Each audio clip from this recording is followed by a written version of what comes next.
Hello and welcome to day 5 of our mini vlogs. So today I'm going to try and talk you through the most commonly asked question that I've had on these vlogs, and that is to do with the bodywork. Whilst I waited for Debbie to arrive, I chased Perrin around loads and then made him some eggy bread. Oh, it was lovely. And then we went to Chain Harrow, the arena. This is one of those jobs you think is going to be super quick, but it really wasn't, because all the leaves got stuck on the chain harrow, so I had to take them all out. Perrin got cold because he wouldn't wear any clothes, and then he smashed a mug. They go on their adventures. So I'm going to show you the mobility bridle that Bartosz gave me when we started training together, and this is what I do the groundwork in and the bodywork in.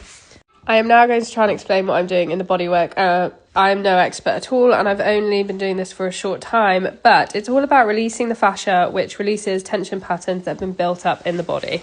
So what I've just done there is go in at the base of the cervical spine and caused a release and him to drop into this frame. It's really important that you get the head and neck almost hanging like a dead weight to get the full benefits of this work. This can, of course, take time to achieve. So once I've done that, I then move down the muscle towards the head.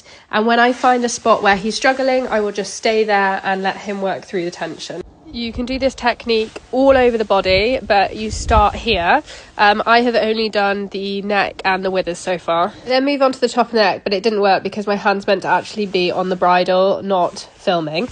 Very important thing that Bartosz has been explaining to me is how important it is that we start to make the shoulders of the horse wider so that they can stabilize us as riders. This also includes the wither area, because when I started doing a lot of lateral movements with my horses, I noticed that they kind of went into a triangle shape, which apparently is quite common. Notice here in the video how he's really opening the shoulders now. And I found his back posture fascinating. So this is just seconds after I have done some of the work on the neck. And then this is when he's just adjusted himself back to where he wants to be. Can you see the massive drop behind the withers? This is so hard to fit into a 3-minute vlog. Here I am doing the work on the withers, and this is always done in a walk. Again, looking for that posture with the neck and head. This is absolutely mind-blowing work. Also, FJ's never been able to scratch here before, which is showing that he's releasing in his body and he's much more flexible now. Really hope this all makes sense, and do remember I'm going to be doing these vlogs every week now so I can explain more and more. Anyway, we continued with more horses. I did goatee, and then I went to check on Perrin, who'd smashed a watermelon. Frank came home, so that meant that I could do more horses. I did Molly, and then I finished up with Leo.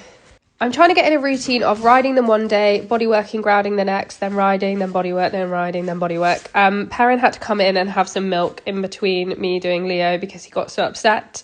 And here is Leo having a lovely stretch. Anyway, I hope you guys have enjoyed this vlog. Please do ask me if you have any questions, because it was quite a lot.